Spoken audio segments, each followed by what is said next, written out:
मुझे लगा कि कुछ संकेत मिल रहे हैं। मैंने कहा ऐसा क्या बात। फिर आंख बंद की, माता जी की हमारी बात हुई। मैंने कहा जी, दुख हुआ। माता जी ने, अब दुख क्या, एक भावना जुड़ी होती है कि माता जी स्थूल शरीर में हैं, तो उसका तो कुछ प्रेम और ही होता है। खैर, मैं अब इस समय ज़्यादा इस विषय पे नहीं।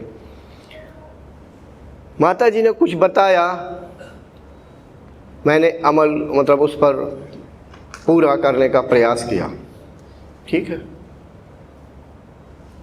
हमारे और मेरे जो माता जी हैं संपर्क टूटा नहीं। पता नहीं हमारे गुरु भाई बहन क्या सोचते हैं।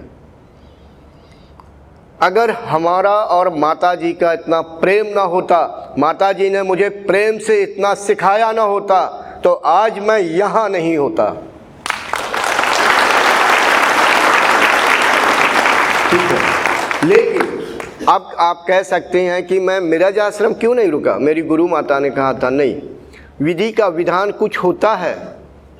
शिष्य चाहे जितना दूर रहे स्थूल शरीर से कभी शिष्य दूर नहीं होता है। फिर दोबारा सब, शिष्य और गुरु चाहे जितनी दूर रहे, अर्थात स्थूल शरीर से, फिर भी शिष्य दूर नहीं होता है, क्योंकि एक दूसरे में समाये हुए होते हैं, तो यहाँ दूरी नहीं होती है। अगर आपके अंदर इतना अच्छा भाव होगा तो मैं उपस्थित मिलूँगा।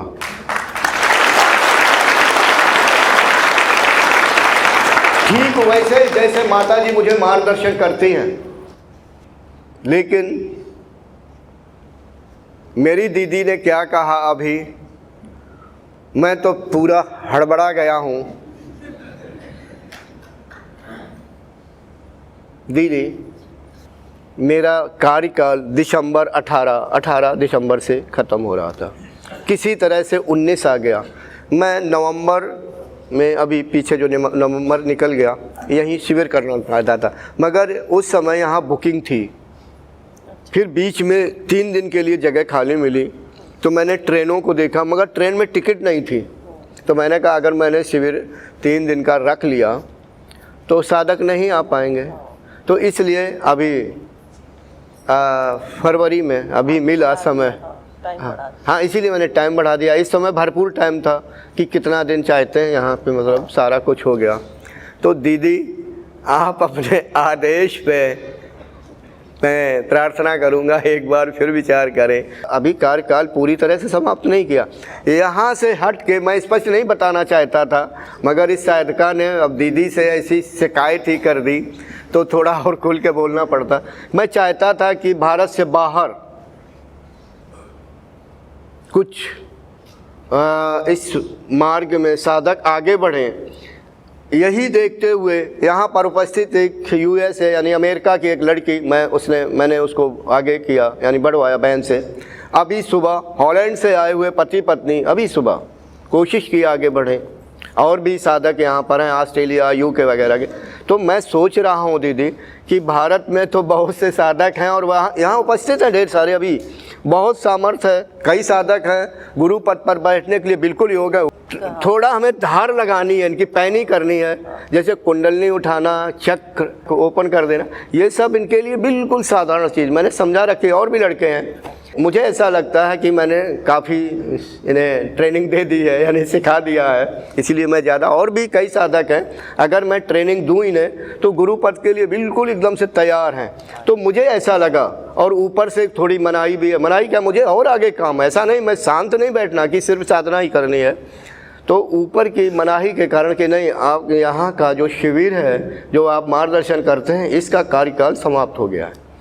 तो उस बात को लेकर के मैं बार बार डिक्लेयर करता रहा कि नहीं भाई, ये आखिरी शिविर है। दीदी, मैं आपसे प्रार्थना करूँगा, अगर आप आज्ञा देंगे तो आज्ञा पूरी की जाएगी। एक बात है कि ये जो आप जो कह रही हैं कि आगे शिविर हो, तो ये कार्य तो इनका चलता ही रहेगा। और दूसरा है कि जो हमें ये समझना चाहिए कि जो ऊपर से आज्ञा आती है, जो निर्देश मिलते हैं, उनको किसी को भी, कोई भी साधक है और योगी जी हैं तो उनको वो मानना पड़ता है। अगर उनको इस तरह के संकेत मिले हैं तो कोई भी ताकत उनको यहाँ पे रोक नहीं सकती। लेकिन आपको ये समझना चाहिए कि उनका जो कार्य है वो तो रुकेगा नहीं। उन्होंने अभी बोला ना कि उन्होंने लोक दया किए हैं, तो उनके माध्यम से यह कार्य चलता रहेगा। तो हमें कोई बात बुरी मानने की बात नहीं है। दूसरा मैंने ये भी बोला कि धीरे धीरे अपनी साधना ऐसी होनी चाहिए। उनका उदाहरण ही आपके सामने है। वो तो मेरठ में रहते नहीं थे, फिर भी उन्होंने कुटिया में रह के, कहीं और रह के इतनी कठोर साधना की और कभी गुरु से अलग नहीं हुए। वो एक क्षण के लिए भी अलग नहीं हुए। तो हम लोग गुरु से कभी अलग नहीं रहते हैं, तो हमें इसमें समाधान लेना चाहिए और अपना अभ्यास बढ़ाना चाहिए। हमें गुरु के पास जाना चाहिए। गुरु को अपने पास तो बुलाना अच्छी बात है, लेकिन हमें उनके पास जाने की कोशिश करनी चाहिए।